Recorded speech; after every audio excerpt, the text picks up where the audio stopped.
Kumusta mga kaibigan? Ako si Midnight Storyteller. Ngayong gabi, may ihahandog akong isang kwento na tiyak na magdadala sa inyo sa kakaibang paglalakbay. Ito ang kwento ng 5 magkakaibigang magkaklase na may kanya-kanyang ugali. May torpe, may iyakin, may palabiro, may matalino, at may isang leader na laging nag-aalaga sa barkada. Isang araw, nakapulot sila ng isang lumang bote na may misteryosong ukit. Akala nila'y simpleng bagay lamang hanggang sa mabuksan nila ito. Mula sa bote, isang gwapong nilalang ang lumabas. Si Azrael, isang makapangyarihang tagapagsilbi na isinumpa at ikinulong 1,000 taon na ang nakaraan. At simula noon, natagpuan ng magkakaibigan ang kanilang sarili sa gitna ng mahiwaga at mapanganib na pakikipagsapalaran. Ngunit tandaan, ang bawat hiling ay may kapalit. At dito magsisimula ang bote ng 3 hiling. Ang barkadahan. Sa isang pampublikong high school, 5 magkakaibigan ang laging magkasama. Torpe, Arvin, laging tahimik, mahiyain lalo na pagkaharap ang crush niya. Iyakin, Miko, sobrang sensitive, madaling maiyak kahit sa simpleng biro. Joker, Lance, palabiro, kahit teacher nila, napapakamot ulo. Nerd, Paulo, matalino, laging may dalang libro at gadgets. Leader, Marco. Responsable, siya ang tumatayong kuya ng grupo. Habang naglalakad pa uwi galing eskwela, napadpad sila sa isang lumang abandonadong bahay. Doon nagsimula ang lahat. Ang araw ng field trip, dinala sila ng klase sa isang field trip papunta sa isang lumang kuweba na may mga ukit ng sinaunang hari at diwata. Habang nag-e-explore, naiwalay ang barkada sa iba nilang kaklase.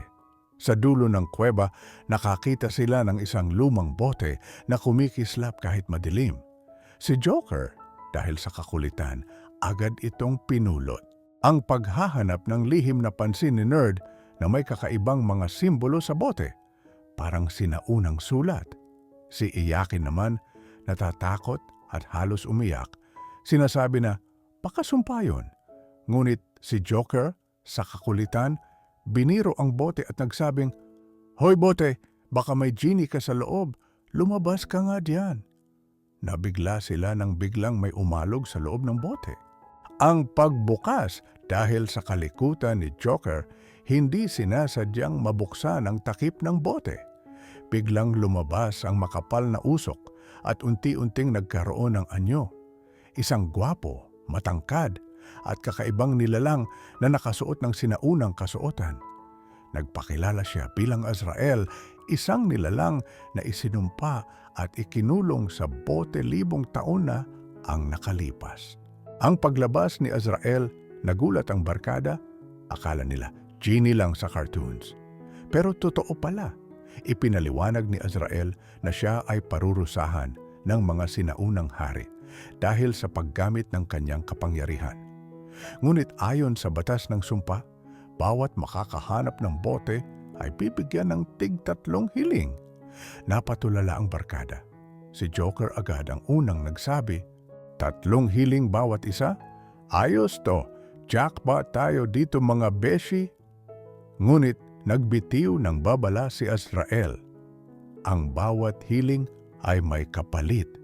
Hindi lahat ng kagustuhan ay magdadala ng saya. Ang unang hiling ni Joker, excited na excited si Joker, siya agad ang unang nagbitaw ng hiling. "Gusto ko ng walang katapusang pagkain. Burger, fries, pizza, lahat na." Sa isang iglap na puno ang paligid ng pagkain, pumaha ng fries at nahulog ang mga burger sa sahig.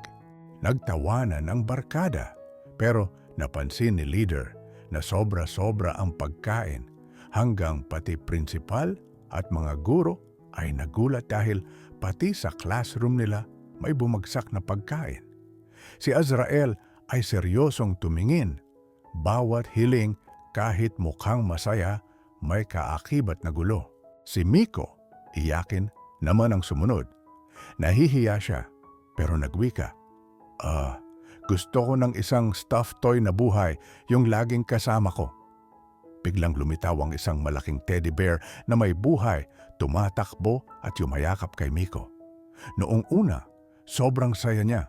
Pero sa gabi, gumising ang teddy bear at nagsalita. Hindi ka dapat umiyak, kailanman. Kinilabutan ang barkada. Tahimik lang si Arvin, torpe. Pero sa huli, napilitan siyang humiling. Gusto ko, sana mapansin ako ni Ella. Biglang dumating si Ella, kaklase nila, at ngumiti kay Arvin na parang matagal na siyang gusto. Nagulat si Arvin, kinilig, pero kinabahan. Si Joker bumulong, ayos, torpe, no more. Ngunit si Nerd, napansin na parang hindi normal ang reaksyon ni Ella. Tila parang may nakapuwersang enerhiya. Si Paolo, Nerd, ay nag-isip mabuti bago humiling. Gusto ko ng perpektong marka sa lahat ng exam, quizzes at projects. Kinabukasan, lumabas ang grades nila. Puro 100, perfect score lahat. Pero nagulat siya nang tawagin ng principal at akusahan siya ng pandaraya. Nagising si Paolo na may misteryosong mga simbolo sa kanyang mga kamay, tila marka ng bote. Si Marco, leader, ang huling humiling. Gusto ko ng pera, pero hindi para sa akin. Gusto kong matulungan ang pamilya ko. Agad siyang nagulat nang isang maleta ng pera ang lumitaw sa harapan niya.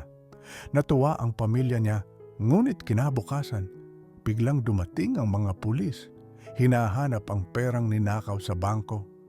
Naguluhan si Marco at napaisip, totoo nga, bawat hiling ay may kapalit. Ang unang problema, hindi pa man sila natutuwa sa mga hiling nila, nagsimulang lumabas ang mga kakaibang pangyayari. Ang stuffed toy ni Iyakin, tuwing gabi, nagiging mabangis at parang binabantayan siya. Ang hiling ni Joker, nagdudulot ng tambak ng pagkain sa eskwela na nagiging sanhi ng kaguluhan. Ang pera ni Marco, pinaghihinalaan na galing sa krimen. At si Ella, na biglang naging sweet kay Torpe, parang wala ng sariling isip. Nagsimula ng kabahan ng barkada. Ang misteryosong usok, habang nasa klase, may biglang pumasok na itim na usok sa silid-aralan. Lumabas mula rito ang isang anino ng nilalang na tila hinahanap ang bote. Natakot ang mga estudyante, nagsigawan at nagtakbuhan palabas. Ngunit ang usok ay parang sinusundan lamang sina Torpe, Iyakin, Joker, Nerd at Leader. Ang sumpa, nagsisimula na, bulong ni Azrael. Ang nakakatawang kakulitan. Dahil sa takot, biglang nagbiro si Joker. Kung maging lechon manok na lang kaya yung usok na yan? At sa hindi inaasahan, biglang naging lechon manok ang anino at nagkalat sa buong classroom. Nagtawanan ang iba, pero si Azrael ay napakunot ang noo. Hindi mo dapat pinabastos ang kapangyarihan, bawat biro ay may katumbas na kapangyarihan ngayon. Nabahala ang barkada. Ibig sabihin, lahat ng biro ni Joker ay pwedeng maging totoo. Ang halimaw na stuffed toy. Habang naglalakad si Iyakin pauwi, sinundan siya ng stuffed toy. Hindi ka dapat umiyak kasi ako ang iiyak para sa'yo. Bulong ng teddy bear na may pulang mata. Bigla itong lumaki at nagmukhang halimaw, umatake sa kanya. Buti na lang at nandun ang barkada para tulungan si Miko. Nagtulungan sila at sa tulong ng payo ni Azrael, nagawa nilang muling ikulong ang stuffed toy sa isang kahon. Pero natatakot si Iyakin, baka lumabas ulit ito. Ang lihim ni Azrael. Matapos ang kaguluhan, nagtanong si Marco, Azrael, bakit ba talaga may kapalit ang bawat hiling? Tahimik si Azrael, saka ngumiti ng mapait. Dahil hindi ako simpleng nilalang, ako'y dating hari ng mga nilalang, ngunit pinarusahan, at bawat hiling na ibinibigay ko ay nagbabayad ng kapiraso ng inyong kaluluwa. Nagulat ang barkada sa revelasyon. Hindi nila alam kung itutuloy pa ba ang paggamit sa mga hiling o itatapon na lang ang bote. Dahil sa hiling niya, si Ella ay sobrang lapit na sa kanya. Pero napapansin ni Arvin Torpe na parang nawawala ang sariling pagkatao ni Ella. Lagi lang siyang nakatingin at sumusunod sa lahat ng utos niya. Hindi niya alam kung matutuwa o matatakot. Sa loob-loob niya, bulong niya, "Kung totoo man na dahil lang sa hiling ko, ayoko na. Gusto ko yung Ella na totoo."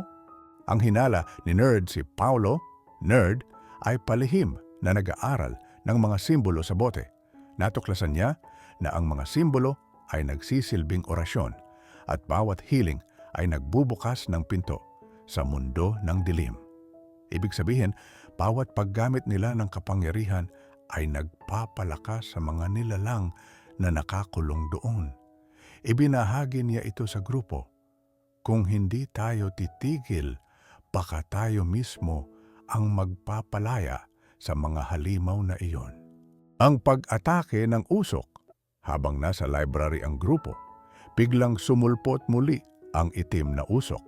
Ngayon ay mas malaki, mas malakas, at may hugis na parang isang nilalang na may sungay. Nagsigawan ang mga estudyante, nagtakbuhan palabas. Ngunit ang usok ay diretsyong umatake kina Arvin, Joker, Miko, Paulo at Marco. "Bote! Ibalik nyo ang bote sa akin!" Sigaw ng nilalang. Ang unang laban, nagdesisyon ang barkada na lumaban.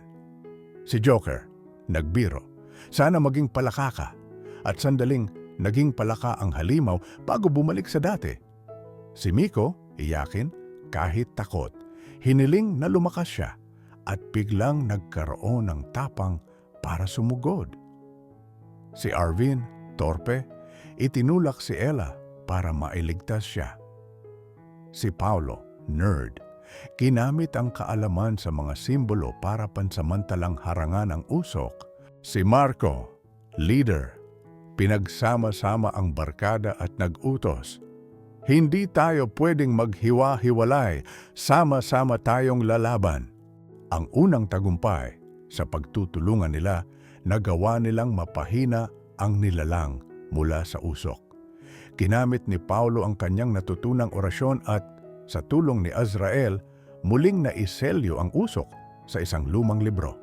Pagkatapos ng laban, hingal na hingal silang lahat.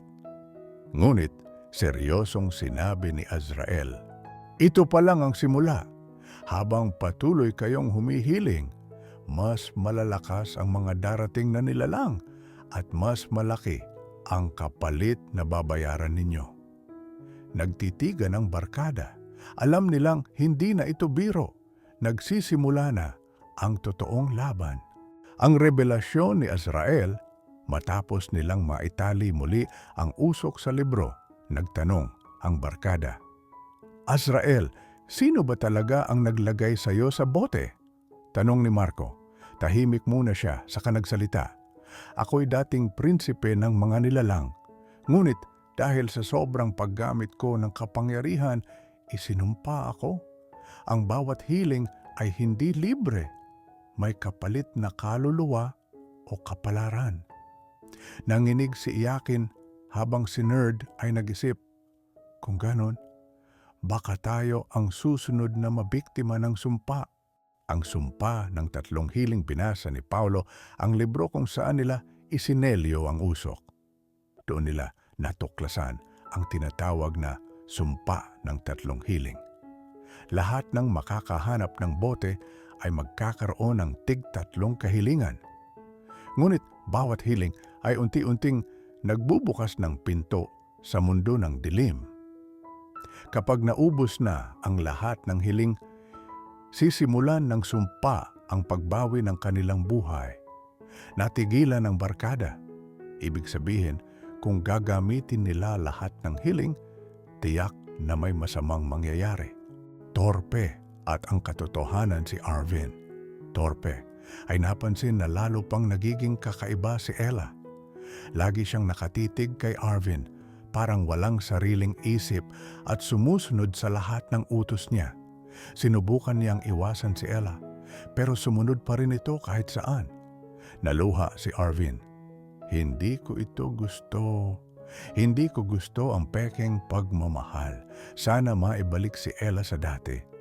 Ngunit ang problema, hindi niya alam kung paano babawiin ang healing. Ang kapangyarihan ni Joker. Nang makauwi, nagkaroon ng bagong gulo. Si Joker, dahil sa kapangyarihan ng kanyang mga biro, hindi niya napipigilang magsalita. Grabe, sana lumipad na lang bahay namin para makaiwas sa baha, sabi niya. At biglang, lumipad nga ang bahay nila. Natakot si Joker. Patay. Kung lahat ng biro ko nagiging totoo, paano kung may masama akong mabanggit? Ngayon, kailangan niyang kontrolin ang sarili, pero alam ng lahat na mahirap pigilan si Joker sa pagbibiro. Iyakin at ang lihim na koneksyon si Miko, Iyakin, ay nanaginip ng kakaiba. Sa panaginip niya, nakita niya si Azrael bilang prinsipe, nakatayo sa harap ng isang hukuman at siya mismo, si Miko, ay nasa tabi niya bilang tagapagtanggol. Pagkagising niya, pawis na pawis siya. Azrael, bakit nandun ako sa panaginip mo? Tanong niya.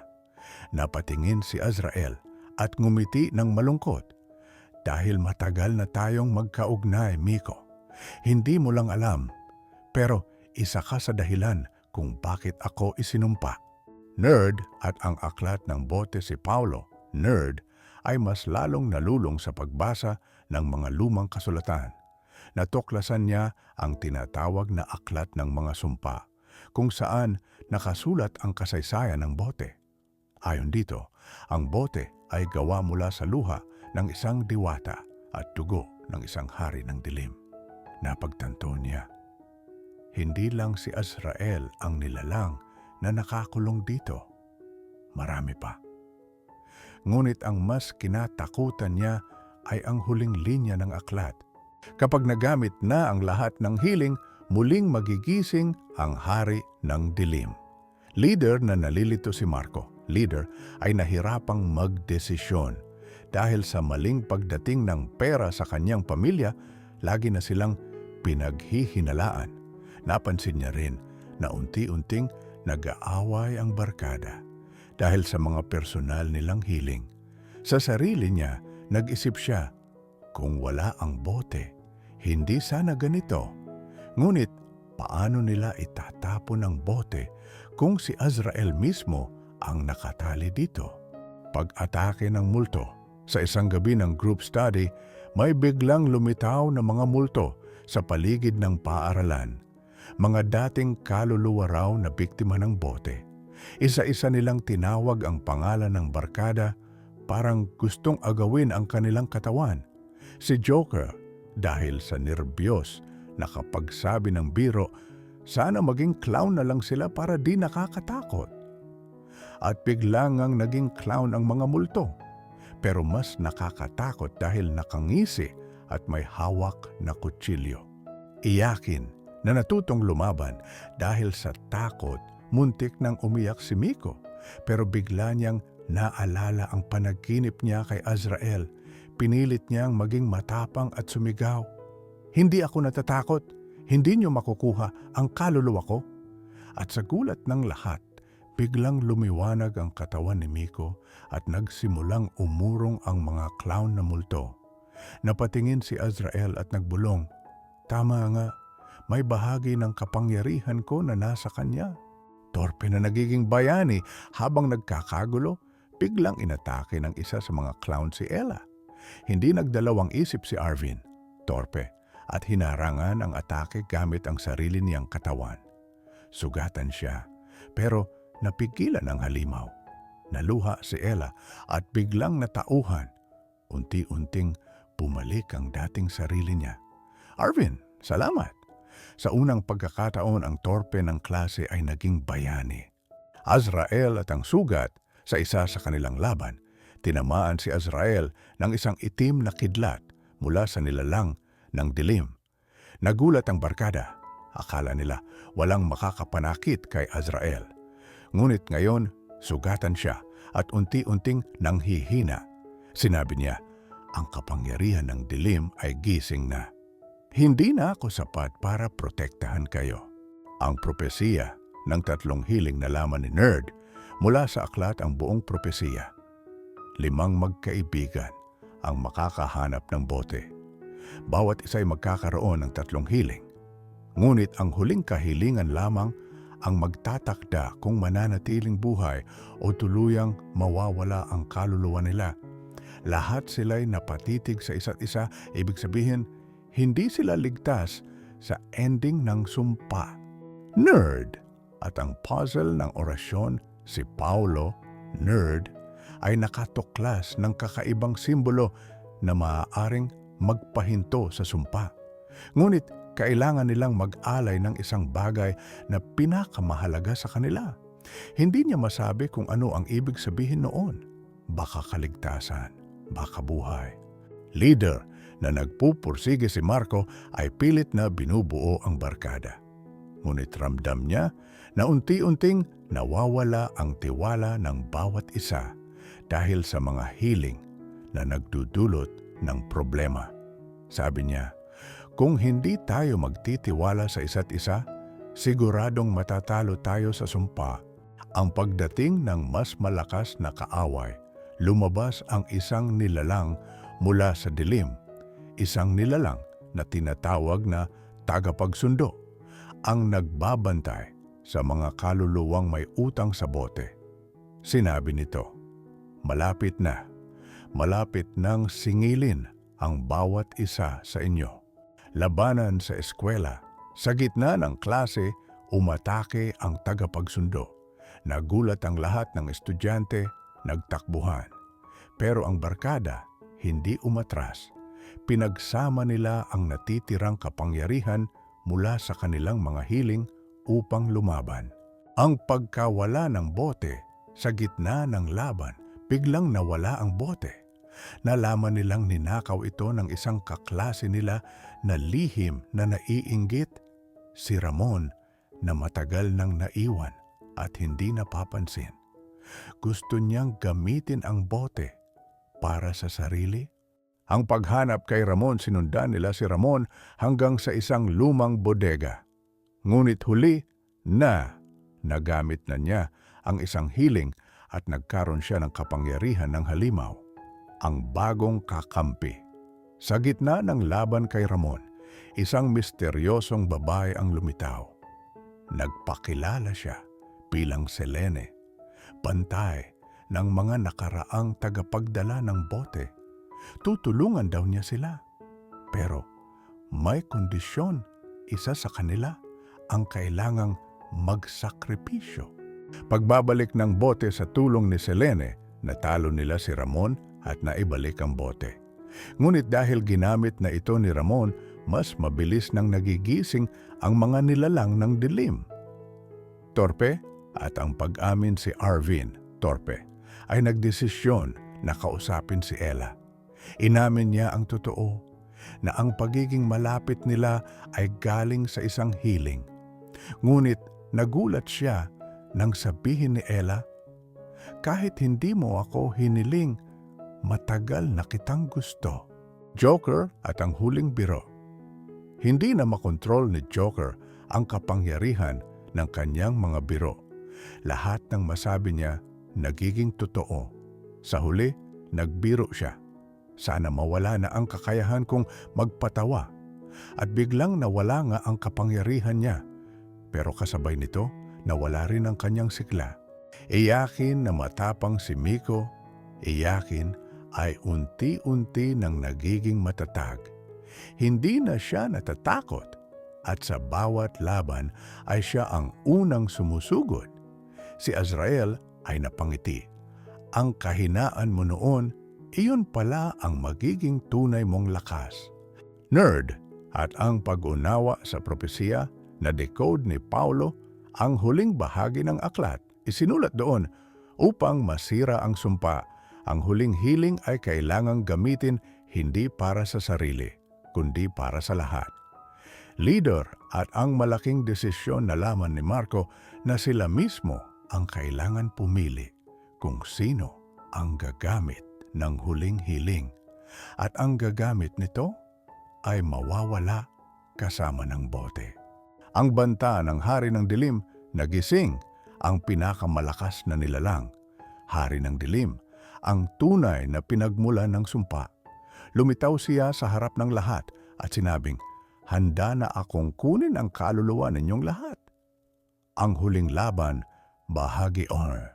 Nagtagisan sila ng lakas laban sa Hari ng Dilim. Kahit nagkaisa, hirap silang lahat. Sugatan si Torpe, bumagsak si Joker, at nanghina si Iyakin. Ang huling laban, bahagi Doas. Si Azrael, sa kabila ng sugat, lumaban para protektahan ang barkada. Sinabi niya kay Miko, "Ikaw ang magtatapos ng sumpa, ikaw ang may susi." Episode 489. Ang huling hiling, tumayo si Miko, Iyakin, lumapit sa bote at sumigaw, "Hindi para sa amin, hindi para sa sarili ko, kundi para sa lahat. Hinihiling ko na tuluyan ng mawala ang sumpa ng bote at mapalaya si Azrael." Biglang lumiwanag ang paligid. Sumigaw ang Hari ng Dilim bago tuluyang naglaho. Ang pagwawakas pumutok ang bote at nagkabasag-basag.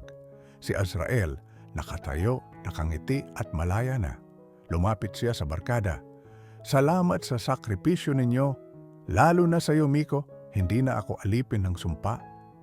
Ngunit kasabay nito, naglaho rin si Azrael at ang bote. Parang usok na dinala ng hangin. Naiwan ang barkada, sugatan, pero mas matatag. Si Torpe, natutong magsabi ng totoo at hindi na natakot magmahal. Si Joker, kahit wala ng kapangyarihan, bumalik ang tunay na sigla at tawa mula sa puso. Si Nerd, naging tagapagtala ng kanilang karanasan. Si Leader, natutong magtiwala sa desisyon ng lahat. At si Miko, ang dating Iyakin, naging pinakamalakas sa kanila. Sa huli, naglakad silang magkakasama pauwi, sabay-sabay na nagbitiw ng pangako. Kahit wala na ang bote, mananatili pa rin tayong magkaibigan. Natapos na ang kwento ng mahiwagang bote at ng 5 magkaibigang minsang nasubok ng kapangyarihan, ng takot at ng sumpa. Napatunayan nila na higit pa sa anumang hiling ang tunay na yaman, ang pagkakaibigan at tapang naggaling sa puso. Ako si Midnight Storyteller at sana'y naibigan ninyo ang gabing ito ng kababalaghan at pakikipagsapalaran. Maraming salamat sa inyong pakikinig at naway maging mahimbing ang inyong pagtulog ngayong gabi.